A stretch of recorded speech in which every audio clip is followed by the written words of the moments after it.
David Cott, host of the History of Spain podcast, and this is episode 6, called Roman Conquest of Hispania, Second Punic War. In this episode, we abandon the prehistory and proto-history and start the ancient era. Because of that, it's going to be a very narrative and entertaining episode compared to the previous ones. You will learn the story of the Second Punic War, a war between two emerging Mediterranean powers, Carthage and Rome, and the implications that had for Spain. Subscribe to the podcast to not miss an episode. Two powers emerged between the 5th and 3rd century BC, one in each side of the Mediterranean, Carthage and Rome. After the fall of the old Phoenician metropolis of Tyre, Carthage, in modern-day Tunis, assumed the leadership of the Phoenician settlements of the Western Mediterranean, and they expanded their power through both trade and military action. Rome, on the other hand, relied more on the military and land property interests to expand themselves rather than trade and naval power. Already in 509 BC, when the Roman Republic was founded, Carthage and Rome made a treaty to determine the areas of influence. At that time, Carthage was much more powerful than Rome. The Punics had influence over the entire North African coast, Sicily, Sardinia, and Corsica, and of course the southern and Levant regions of the Iberian Peninsula. Meanwhile, Rome didn't even have complete control over the Italian peninsula. Nonetheless, the weak situation of Rome changed during the course of the 4th century BC, and by the 3rd century BC, Rome was a threat to Carthaginian interests. The clash of interests over Sicily resulted in the 23-years-long First Punic War that exhausted economically and demographically both powers, but the Roman Republic won. Carthage lost first Sicily, and then Sardinia and Corsica as well. But even worse was that Carthage couldn't pay its mercenary soldiers due to the economic exhaustion and the high indemnities imposed by Rome, which caused the mercenary war that almost destroyed Carthage. Punic naval power declined as well, and the Carthaginian oligarchy had to do something to make up the territorial and economic losses, so the Punic oligarchy debated about what should they do next. The landowner class wanted to renounce to any military action that could cause a new conflict with Rome. They preferred to focus their attention in controlling North Africa and maybe expand westwards to Numidia and Mauritania, modern-day Algeria and Morocco. But then you had the powerful families that had enriched themselves with maritime trade that wanted to expand overseas. The mercantile faction led by Hamilcar Barca of the Barcid family won the debate, and the Carthaginian Senate allowed the conquest of the Iberian Peninsula. Therefore, in 237 BC, Hamilcar Barca and his army got ashore Cadiz and started their military conquest in southern Iberia. He came along with his son-in-law, Hasdrubal the Fair, and his son Hannibal, who was at the time 9 years old. Hamilcar focused his initial campaign in conquering the territories that used to be Tartessus, with its fertile lands and still important mineral resources. There they fought the Iberians and Turdetani. The Turdetani, who opposed Punic expansion, hired Celtic and Celtiberian mercenaries. Carthaginian troops defeated them, killed the leaders of the Confederate army, and incorporated 3,000 of them into their army. Hamilcar gained control over the mines of Sierra Morena and the lands of the Guadalquivir River in a year. That allowed Hamilcar Barca to pay his army, pay part of the indemnities imposed by Rome, and buy loyalties. But Carthaginian expansion eastwards proved more difficult. It took 40 years to control the area that is now Murcia and Alicante.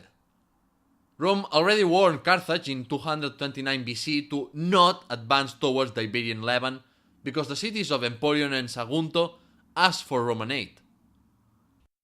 Hamilcar replied saying that he was collecting the booty to pay the indemnities, and the Romans left the Carthaginians alone for some years.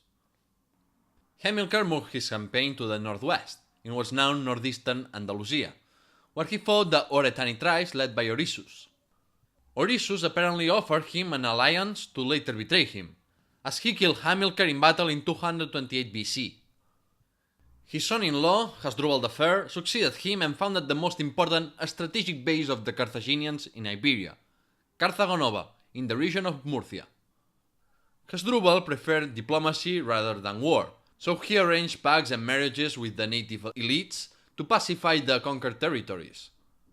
He even signed a treaty with the Roman Republic in 226 BC that delimited the boundaries of the two powers in the Iberus River, which is not clear whether it means the Ebro or the Júcar, which will make sense since the city of Sagunto, that is below the Ebro, asked for Roman protection.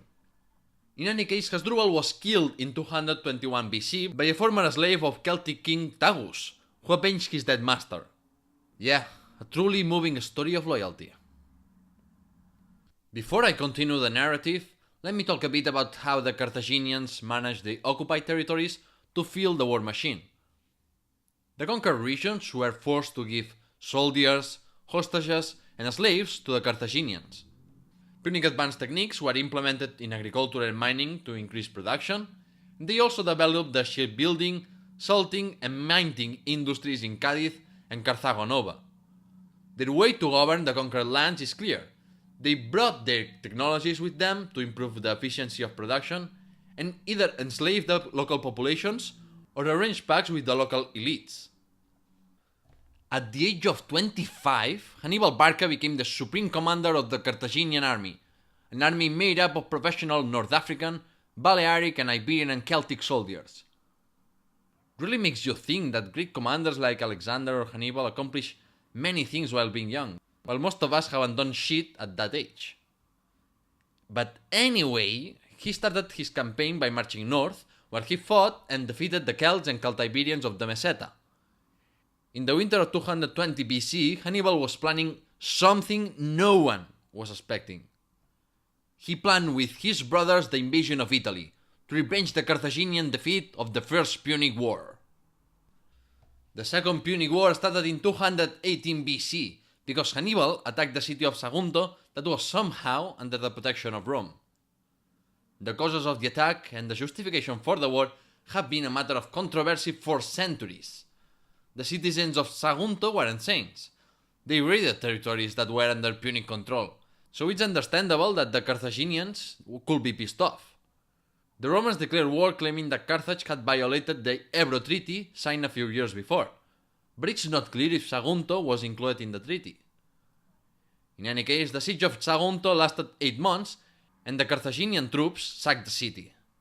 The city wasn't destroyed though, as Roman sources tried to make us believe. Another very interesting fact is that Rome didn't aid their supposed allies. They only declared war on Carthage after they heard that the city had fallen and, more importantly, after they had come up with a strategic plan. We first have the Hannibal strategy that consisted in marching fast and undetected to the Roman homeland, crossing the Alps to then destroy Rome. Hannibal split the army. The majority followed him, but some soldiers needed to remain in Iberia and Carthage. The Carthaginian plan depended on the speed and the surprise effect to be successful, but also on the capacity of Hannibal to provoke a revolt among the Italian cities and towns to give a final blow to Rome. On the other hand, the two Roman consuls planned to march one to Iberia through the coast of southern France, while the other will move to Sicily to then attack Carthage itself. Here is an important detail to know about Roman politics. The Senate elected each year two consuls that had the same power, and those consuls were also the supreme commanders of the Roman military. This dual system of course caused disagreements and all sorts of problems, but worse was the yearly term, especially in times of war, because that generated incentives to make stupid military moves for the sake of personal glory. But more on that in a second. So, Hannibal marched from Carthago Nova northwards, first defeating the tribes of Catalonia and then crossing the Pyrenees. The Carthaginian army took an inland route to travel through France, because they didn't want the Romans or the Greek allies of Massalia to notice them. But the Romans did detect them, and Publius Cornelius Scipio, the consul that had to attack Carthaginian possessions in Iberia, returned to Rome to protect the Roman homeland. The Carthaginian army was able to cross the Alps under the leadership of Hannibal, something that no one was expecting considering the difficulties of the terrain and that they crossed it when the cold winter was approaching. Take into account that Hannibal was bringing thousands of men with him, as well as war elephants, so it was a real accomplishment, and that's why it's a very epic event of world military history. When the news of such an unthinkable action reached Rome, the Roman Senate panicked, and the plan to invade the North African territories of Carthage was aborted. Consul Sempronius Longus joined Scipio and they faced together Hannibal, in a desperate attempt to defeat Hannibal before they were replaced as consuls. The Battle of the Trebia River was the result of that impulsiveness, and of the 42,000 soldiers of the Roman Republic that participated in the battle, only 10,000 managed to retreat. 218 BC was a fantastic year for Hannibal. Not only had he defeated the Romans, but he was also making alliances with the Gauls, Celts, and other people who had recently been conquered by Rome or that felt threatened because of them. In the following year, new consuls were elected, but they were also defeated, most prominently in the Battle of Lake Trasimene. This battle is one of the largest ambushes in military history, and it's because of his creativity that Hannibal has been so prized in military history. With around 50 or 60,000 men, he killed or captured the entire Roman army that was made up of 3,000 men. Hannibal held captive those who were Romans and released those who weren't, to brand himself as a liberator and fighter for freedom against Rome. After the Battle of Lake Trasimene, the Romans panicked, and the Senate decided to appoint Quintus Fabius Maximus dictator. A dictator for the Roman Republic, that is before the transition to the Roman Empire, was a man entrusted with full authority but with some limitations to avoid the end of the republican system. Within months or a few years, the dictator abandoned that position and everything got back to normal. Fabius famously adopted the so-called Fabian strategy of avoiding pitched battles and open battles, and instead provoked skirmishes that exhausted the enemy. He was called a coward for that, and some thought that he only adopted this kind of a strategy because he couldn't come up with anything better. Due to his unpopularity, new consuls were elected in 216 BC, consuls that adopted a more aggressive approach. The Roman Republic raised an army of 86,000 soldiers to confront Hannibal, who was failing to get support from the Italian people. But all that was for nothing, because this very large army by ancient standards was led by incompetent generals. The Battle of Cannae is the most well-known victory of the Carthaginians. Hannibal accomplished his greatest military feat, destroying most of the Roman army with his powerful cavalry and superior tactics. Estimates of the casualties vary. Ancient historians like Livy said that Rome suffered more than 60,000 casualties, while modern historians lowered that number to maybe 20,000. In any case, the battle was a disaster for Rome, and many feared that Rome would fall. The city was on the brink of collapse. The Roman legions had suffered defeat after defeat. Some Italian regions were devastated due to the supply needs for both the Carthaginians and Romans. Their morale was very low, and Romans were so desperate that they briefly restored human sacrifice. The Greek colonies and some Italian cities of southern Italy, Macedonia and Greece, and the small independent Sicilian state of Syracuse all joined Hannibal. Few believed that the Roman Republic could survive, and everyone wanted to divide the spoils of the Roman Republic. Yet Hannibal believed that he couldn't attack Rome yet, because he had an army of around 40,000, and Rome itself had 200,000 inhabitants and still many unget cities and towns. Hannibal offered peace, but the Roman Senate rejected it. With the alliances Hannibal made with some coastal cities, Carthage was able to send reinforcements for the first and only time. Hannibal was basically acting without the support of Carthage. He used the manpower that was left from the initial expedition, plus the natives he could ally himself with. Meanwhile, the Roman Senate turned again to Quintus Fabius Maximus, and elected him consul in 215 and 214 BC. His strategy may have been the right one, they thought. Even though Carthage was conquering some cities, the Romans at least defeated the Carthaginian expedition into Sardinia, an island that was important to feed Rome, and they also prevented Hasdrubal, brother of Hannibal, to join him, since the Romans defeated Hasdrubal in Iberia. In 213 and 212 BC, two things happened to Rome.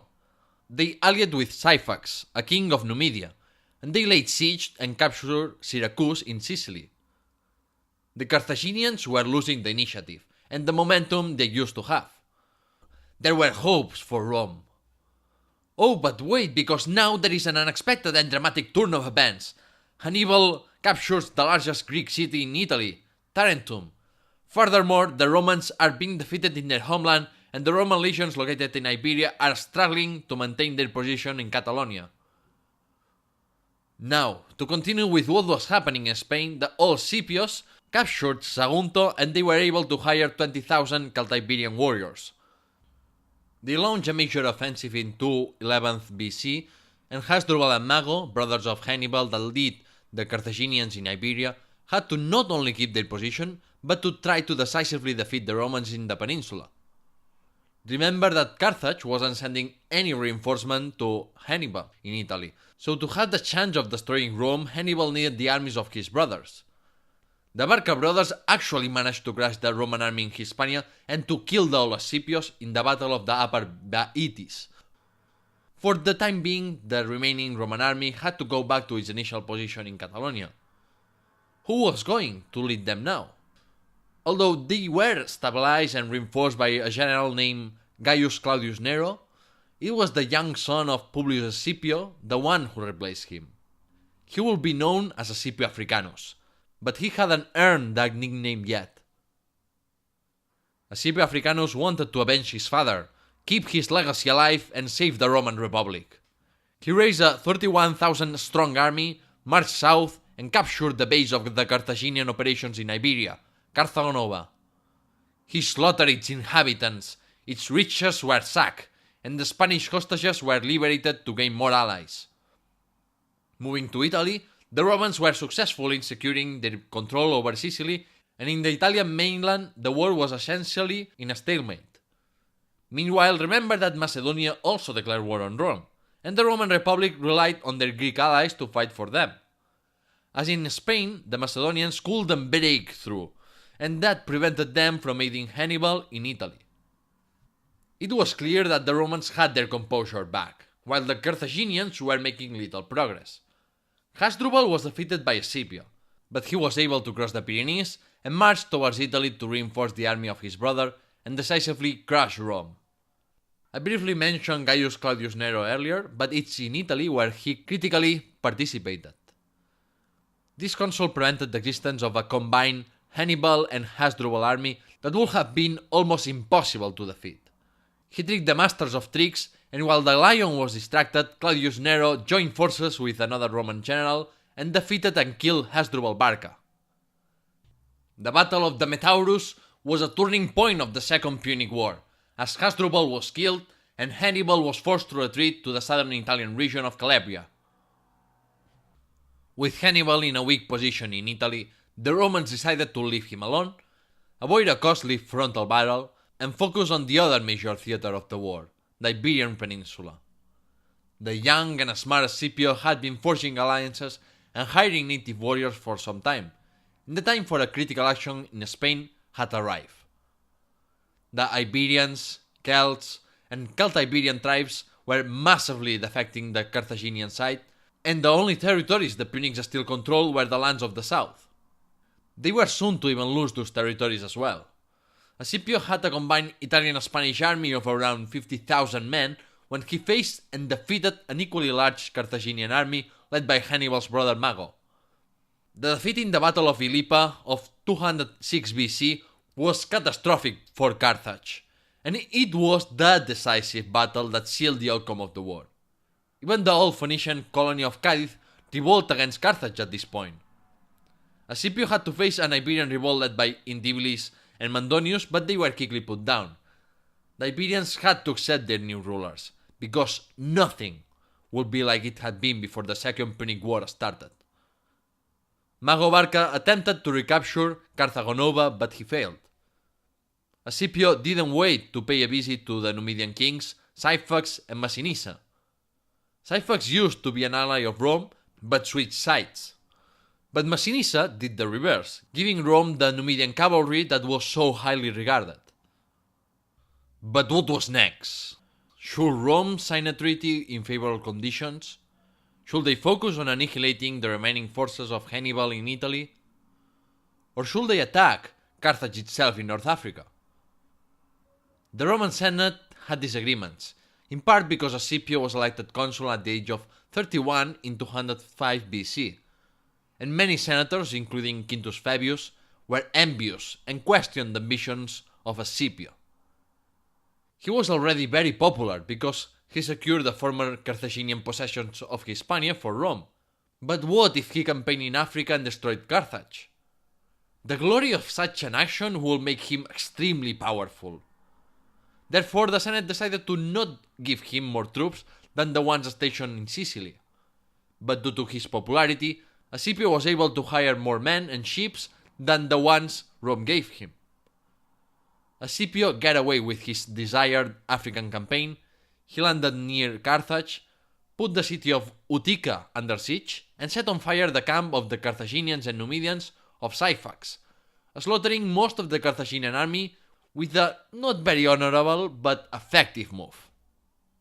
Scipio Africanus then chased down another Carthaginian and Numidian army, capturing King Syphax and helping King Massinissa unite Numidia under him. The Carthaginians were very worried, and some wanted to sue for peace, while others wanted Hannibal and the rest of the Carthaginian army of Italy to go back home and protect the motherland. Carthage and Rome were arranging an armistice in 203 BC, and Scipio proposed moderate peace terms. But Hannibal was recalled from Italy, and once he arrived, the Carthaginian senators that wanted to keep the war going won popularity and peace negotiations stopped. Hannibal and Scipio fought a final battle in 202 BC, the Battle of Zama. In this battle, Rome had for the first time cavalry superiority thanks to the Numidians, and although the battle was fierce and bloody, Scipio Africanus managed to win. After the battle, Hannibal convinced the few that still wanted the war to continue to stop and negotiate peace. The Roman Senate wanted the destruction of Carthage and the death of Hannibal and his family, but Scipio instead offered more acceptable terms. The Carthaginians were banned to raise an army without Roman permission, the naval fleet was severely limited, and they would have to pay an indemnity. Carthage lost all their Spanish possessions, and the Romans were able to keep the former Carthaginian and Spanish territories under their control, except for the Balearic Islands that will take a little longer to conquer. Now, since this podcast is called the History of Spain podcast, let's focus on the influence the Second Punic War had in the Iberian Peninsula. The conquered part of the peninsula was divided in two provinces, Hispania Citerior in the north and Hispania Ulterior in the south. The tribes that live in what used to be the Carthaginian Hispania lost their political autonomy, they had to pay taxes to the Romans, and the Senate could ask for extraordinary contributions or the recruitment of auxiliary troops anytime. Only Empúries, Sagunto, and Malaga maintained their status of free cities for some time as the reward for their collaboration. Nonetheless, the Romans in the initial phase of the conquest were very respectful with the local oligarchies. Rome essentially practiced exploitation colonialism, which means that with few colonies they kept the Iberian territories under their control to exploit the natural resources, manpower, and trade opportunities to benefit the metropole. And how did they do that? Mainly using military force, but also with the arrangement of pacts and marriages. But we will see in the next episode that the domination of Hispania wouldn't be easy for Rome. The verdict! Okay, I know this is alternate history of stuff, but what if Carthage won the Second Punic War and destroyed Rome? The entire history of Europe will be incredibly different. I mean, the consequences of that are of such a magnitude that are almost unthinkable. Maybe more Oriental ideas will have influenced Europe, or maybe trade instead of militarism will have influenced more heavily European cultures. Will we even have Christianity and Islam or Latin languages? But the survival of the Roman Republic and the conquest of the Carthaginian territories of Hispania provoked the rise of an unstoppable Roman imperialism that will eventually transform the Republic into an empire and change Europe, North Africa, and the Near East forever. Carthage was a bit like Germany in the Second World War. They lost the first, they sought revenge, and they were crushed again, this time much more decisively. In the end, I think that the chances of Carthage winning were lower than those of Rome. The fact that it was mostly a defensive war for the Romans also created stronger loyalties, which is easy to understand because if you saw those foreign Carthaginians sacking and razing your region, would you be happy to collaborate with them? Would you see them as liberators? Carthage didn't treat the rest of North Africans as equals, and relied on a less devoted mercenary force to combat, while Rome had more citizens and strong alliances with other Italians. That's why Hannibal, speaking in broad terms, didn't succeed in convincing the Italians outside Rome to join him. And that's also why the Roman Republic could raise a new army every time they were severely defeated. And with that, the verdict ends. The Second Punic War supposed the unstoppable rise of one Mediterranean power, the Roman Republic, and the critical defeat of the other one, the Republic of Carthage. Never again Carthage supposed a serious threat to Rome, even though there was the Third Punic War, but that one was very asymmetrical and supposed the existential destruction of Carthage.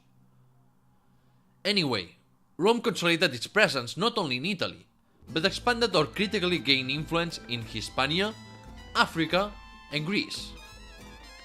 With the decline of Carthage as a trading power, Rome grew economically too, even though many parts of Italy, and especially the south, had been raised by the Carthaginian army.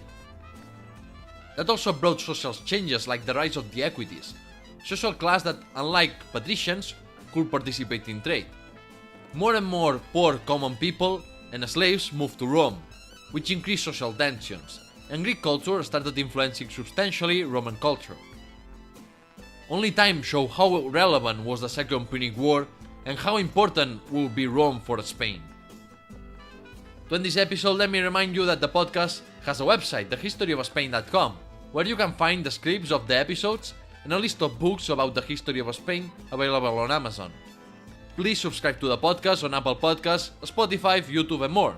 Review the podcast and follow the social media accounts of Instagram, Twitter and Facebook. I hope you enjoyed the episode and thank you for listening.